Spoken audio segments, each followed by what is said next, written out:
There's a weapon sitting in the American arsenal right now that almost nobody outside a handful of Air Force planners and defense contractors ever gets to see up close. And the reason it's so rarely discussed isn't secrecy in the traditional sense, it's scarcity. As of right now, the entire United States military inventory of this specific bomb sits at roughly 20 units total, built over more than a decade, each one costing tens of millions of dollars. And every single time one of them gets dropped, it takes a meaningful bite out of a stockpile that can't simply be replaced overnight. That weapon is the GBU-57 Massive Ordnance Penetrator, and it has just been used again, this time against one of Iran's deeply buried missile production and storage complexes, in a strike that tells you an enormous amount about both how this war is being fought and how dangerously thin America's supply of its most important bunker-busting weapon has actually become. Let's rewind to understand where this bomb even came from, because its origin story is almost as fascinating as the strikes it's now being used in. Back in 2009, according to details later shared publicly by the chairman of the Joint Chiefs of Staff, an officer from the Defense Threat Reduction Agency, the government's leading authority on deeply buried underground targets, was brought into a secure vault at an undisclosed location and shown highly classified intelligence photos of what looked like a massive construction project happening inside the mountains of Iran. That construction project would eventually become known as Fordo, a uranium enrichment facility buried roughly 80 meters, about 260 feet, beneath solid rock near the holy city of Qom. Existing American bunker busters at the time simply couldn't reach that deep, and that gap in capability is exactly what triggered the development of an entirely new weapon, one specifically engineered from the ground up to solve the problem Fordo represented. That weapon became the GBU-57, and Boeing received the contract to build it in 2009, with the original order calling for exactly 20 units. Let's talk about what makes this bomb so uniquely suited to a target like an underground missile factory, because the engineering behind it is genuinely remarkable. The GBU-57 weighs close to 30,000 pounds, roughly 13,600 kilograms, making it one of the heaviest non-nuclear weapons ever built by the United States military. It measures 20.5 feet long, and unlike a conventional bomb that detonates on or near impact, this weapon is designed to punch straight through layers of rock and reinforced concrete before its warhead ever goes off, penetrating up to 200 feet underground before exploding. To make that possible, engineers had to solve a genuinely difficult materials problem, building a casing out of extremely thick, hardened steel capable of surviving the shock and pressure of smashing through solid rock at supersonic speed without the bomb itself breaking apart or detonating prematurely. And then there's the fuse, which had to be specifically engineered to withstand that same violent high-pressure impact and still function reliably once the weapon reaches its intended depth, essentially counting layers of material as it punches downward and triggering the explosion.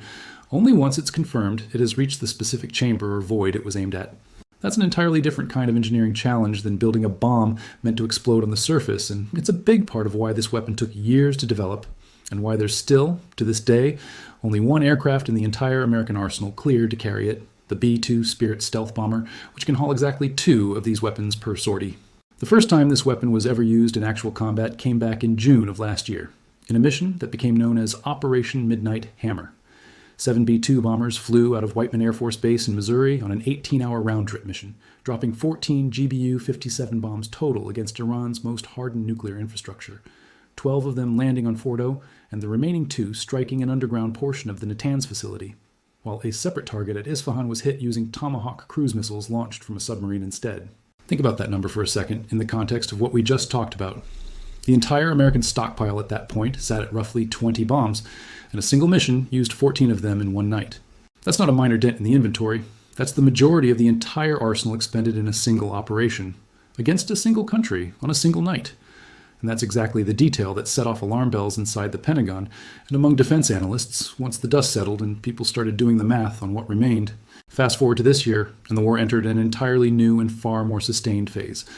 On February 28th, the United States and Israel launched a coordinated strike that killed Iran's supreme leader along with dozens of senior officials, kicking off what's become known as Operation Epic Fury. And unlike the earlier Midnight Hammer mission, which was a single, tightly focused strike against 3 specific nuclear sites, this new campaign has been relentless, night after night of strikes across the entire country, hitting missile facilities, command centers, air defense networks, and increasingly, the exact kind of deeply buried infrastructure the GBU-57 was originally built to defeat. By early April, reports confirmed that B-2 bombers had used GBU-57 Massive Ordnance Penetrators again, this time striking an underground Islamic Revolutionary Guard Corps command bunker directly beneath Tehran, a mission that also reportedly coincided with the rescue of an American airman who had gone down inside Iranian territory earlier in the campaign. That strike marked an important shift in how this weapon was being used, no longer reserved purely for nuclear infrastructure, but now being deployed directly against the regime's protected military leadership wherever it tried to hide underground.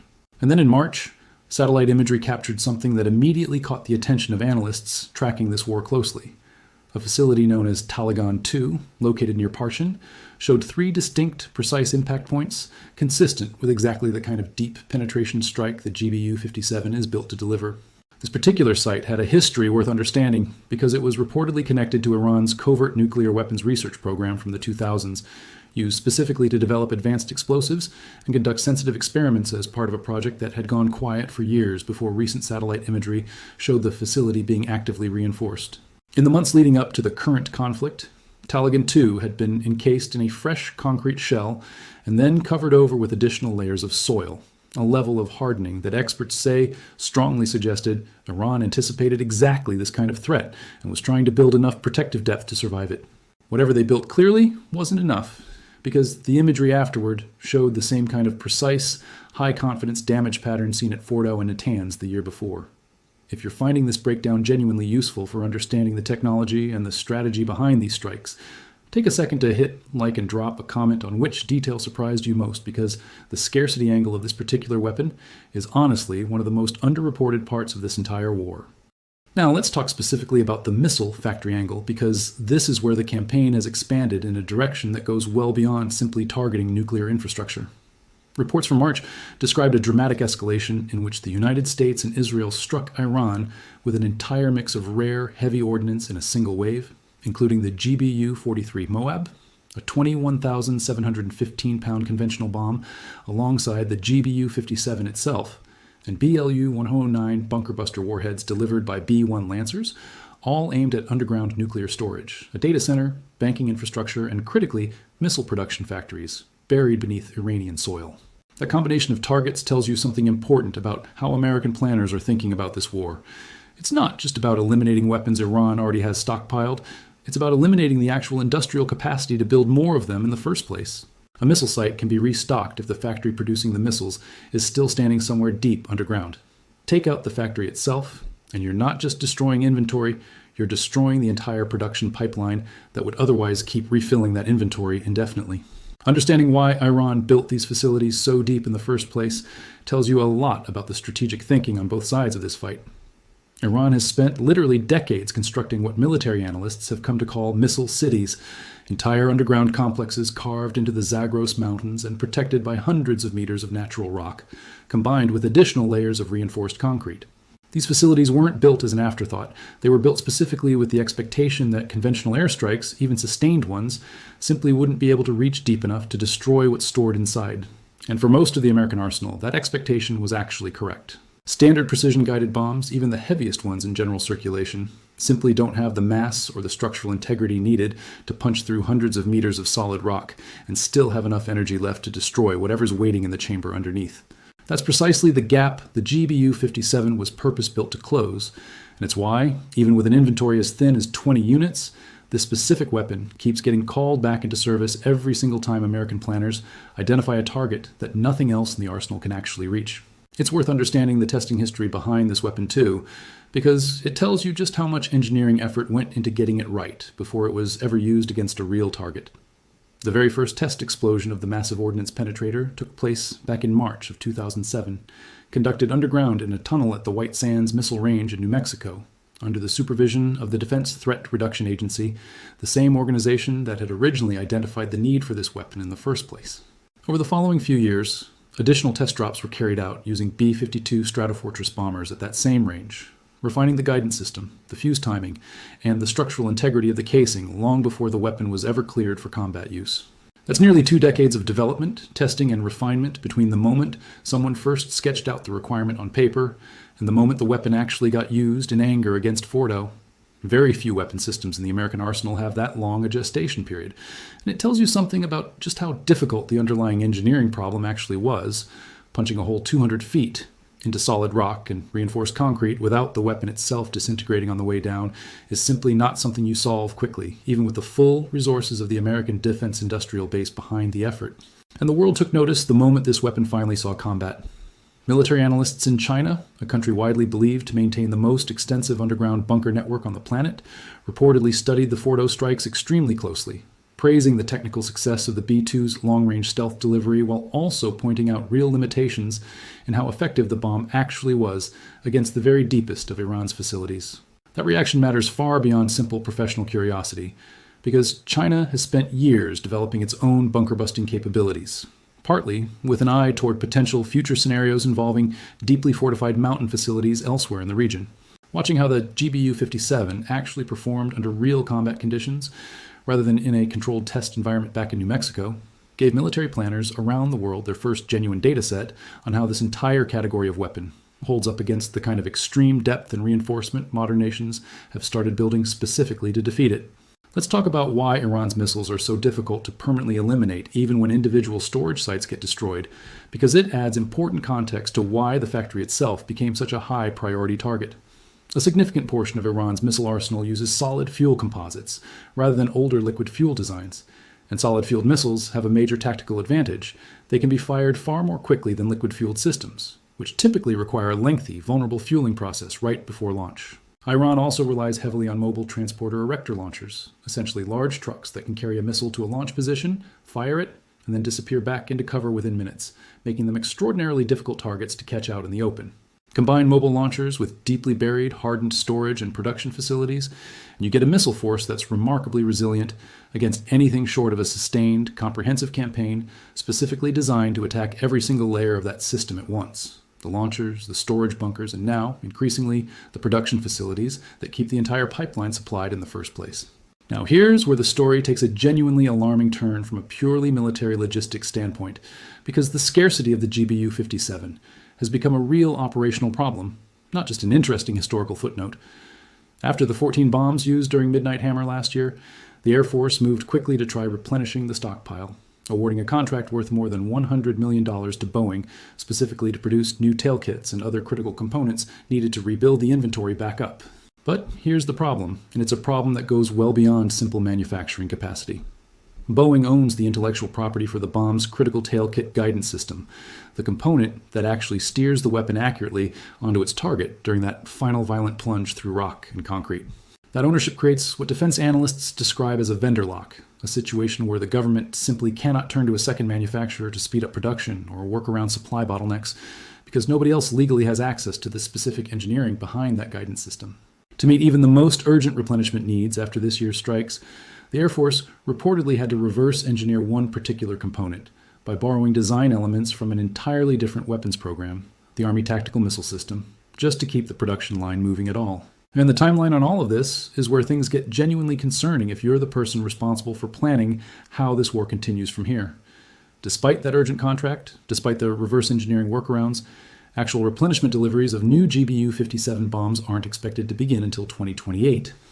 Think about what that means in practical terms. Every single GBU-57 used in this war right now, every strike on Fordo, on Natanz, on that underground IRGC command bunker in Tehran, on Taliban 2, on missile production factories, buried in the Zagros Mountains, is coming directly out of an inventory that cannot be meaningfully replaced for at least another 2 years. That's not a minor supply chain hiccup you can paper over with expedited shipping or an emergency budget line. That's a hard physical limit on how many more times the United States can reach for its single most effective tool against Iran's deepest, most hardened facilities before that specific option simply runs out entirely. Think about the position that puts American military planners in every single time a new target gets identified deep underground. You're not just asking whether a target is worth hitting, you're asking whether it's worth hitting with one of the roughly half dozen or so bombs that likely remain in the entire national inventory after this year's strikes,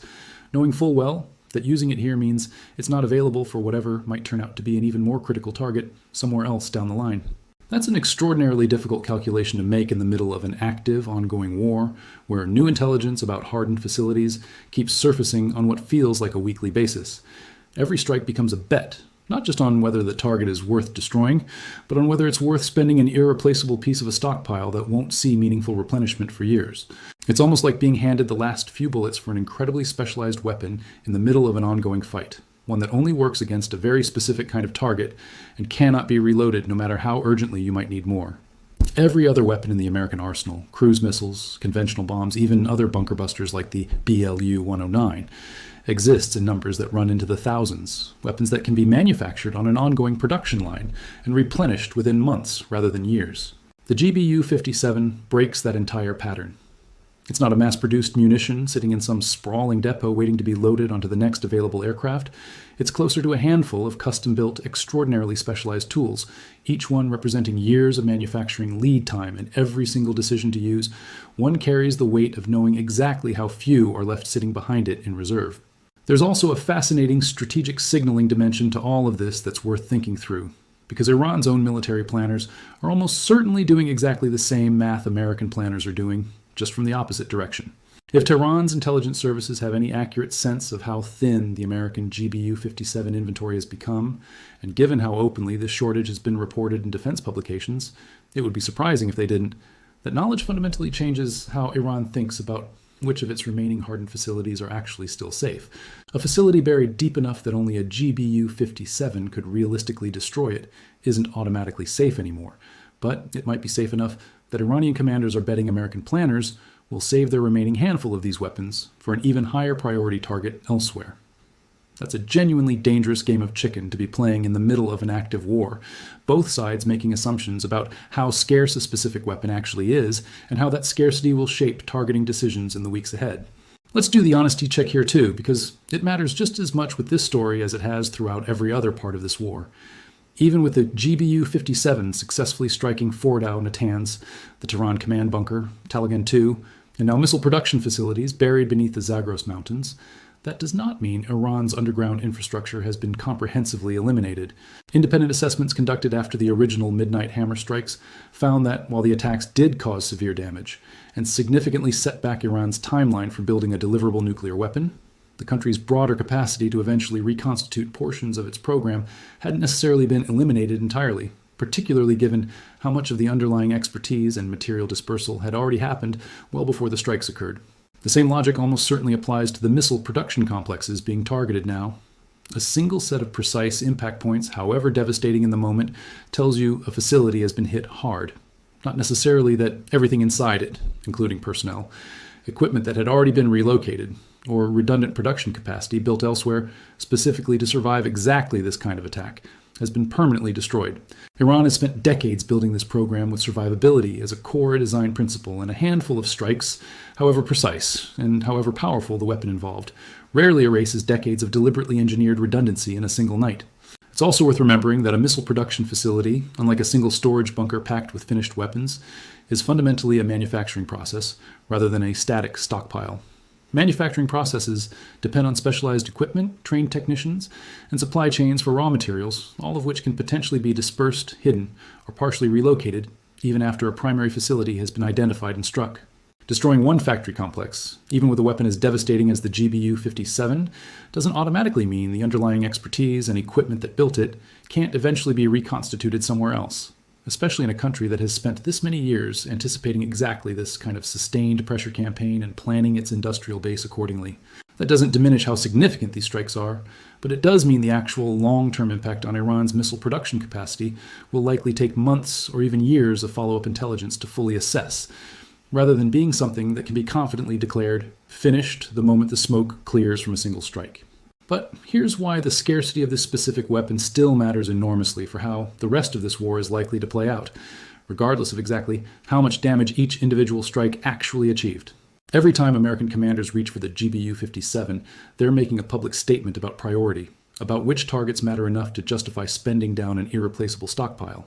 And as that stockpile continues shrinking with each additional mission, the remaining hardened, deeply buried targets across Iran effectively become safer by default. Not because they're any less dangerous or any less deserving of being destroyed, but simply because the tool capable of reaching them is running out faster than the list of targets that tool was built for. That creates a genuinely strange dynamic where the physical scarcity of a single weapons platform starts shaping the strategic outcome of an entire war, arguably as much as the actual battlefield performance of American and Israeli forces has. It's worth understanding why only the B-2 can carry this weapon in the first place, because that pairing isn't accidental either. Delivering a bomb this heavy accurately onto a specific, deeply buried aim point requires an aircraft that can reach the target area completely undetected, fly precisely to the release point without being intercepted along the way, and then egress safely before any surviving air defenses can react. The B-2's low observable stealth shaping was specifically designed for exactly that kind of mission profile, penetrating contested airspace that other aircraft simply couldn't survive in, delivering an extraordinarily heavy payload with pinpoint accuracy, and then disappearing back into friendly airspace largely unnoticed. Pair a bomb that can only be neutralized by punching through hundreds of feet of solid rock with the one aircraft in the American inventory capable of safely delivering it into exactly that kind of heavily defended airspace, and you start to understand why this entire capability, the bomb and the bomber together, represents such a narrow, specialized, and difficult to replicate slice of American military power. It's not simply a matter of having enough bombs. It's a matter of having enough bombs and enough of the specific aircraft cleared and available to carry them, all converging at the exact moment a target worth using them on actually gets identified. Let's talk about what alternatives exist, because it's worth understanding just how uniquely irreplaceable this specific weapon actually is within the broader American arsenal. The GBU-43 Moab, sometimes called the mother of all bombs, carries more total explosive weight than the GBU-57, but it's designed as a general-purpose weapon meant to detonate above or near ground level, delivering a massive blast and shockwave across a wide surface area rather than punching deep underground before exploding. It's devastating against troop concentrations, surface infrastructure, and shallow tunnel networks, but it simply doesn't have the specific penetration capability needed to reach something buried under 200 feet of solid rock. Smaller bunker busters like the BLU-109 or the older GBU-28 can penetrate reinforced concrete and moderate amounts of earth, but they max out at a fraction of the depth that GBU-57 was specifically engineered to reach. That gap between what smaller bunker busters can achieve and what facilities like Fordow, Taligan II, and these underground missile factories actually require means there genuinely isn't a fallback option waiting in the wings if the GBU-57 stockpile runs dry. If Iran has additional deeply buried facilities that survive the current campaign purely because American commanders run out of the one weapon capable of reaching them, that's not a hypothetical risk. That's a real and increasingly plausible outcome given how the math on this specific inventory is currently trending. So what does all of this actually mean for where this war goes from here? A few things seemed clear when you put the full picture together. First, every additional GBU-57 strike carries genuine strategic weight beyond just the immediate tactical damage, because each one represents a meaningful percentage of an inventory that simply cannot be quickly replaced. Second, the shift toward using this weapon against missile production factories, rather than purely nuclear infrastructure, suggests American and Israeli planners have made a deliberate calculation that eliminating Iran's capacity to manufacture new missiles is now considered at least as urgent as eliminating the nuclear program that originally justified this weapon's development back in 2009. And third, the 2-year gap before any meaningful replenishment arrives means that however this specific phase of the conflict resolves, whether through a negotiated settlement, a dramatic escalation, or some kind of prolonged stalemate, the calculus around this particular weapon is going to keep shaping targeting decisions for the remainder of this war and likely well beyond it, regardless of how many other aircraft, missiles, or munitions get thrown into the broader campaign in the meantime. There's one more angle worth sitting with before wrapping this up, because it connects directly back to that origin story we started with. An officer walks into a vault in 2009, gets shown classified photos of a mountain being hollowed out in Iran, and spends years helping design a weapon specifically to reach whatever was being built inside it. 16 years later, that exact weapon is not only still in active use, it's become one of the single most consequential pieces of hardware in an entire regional war. Its scarcity alone shaping which targets get hit and which ones get left standing, simply because there aren't enough bombs left to go around. That's an extraordinary arc for a single weapons program to travel, from a classified briefing about one specific mountain to a strategic bottleneck influencing the outcome of an entire military campaign against an entire country's underground infrastructure. And it's a pointed reminder that in modern warfare, the most decisive factor isn't always which side has more advanced technology in the abstract.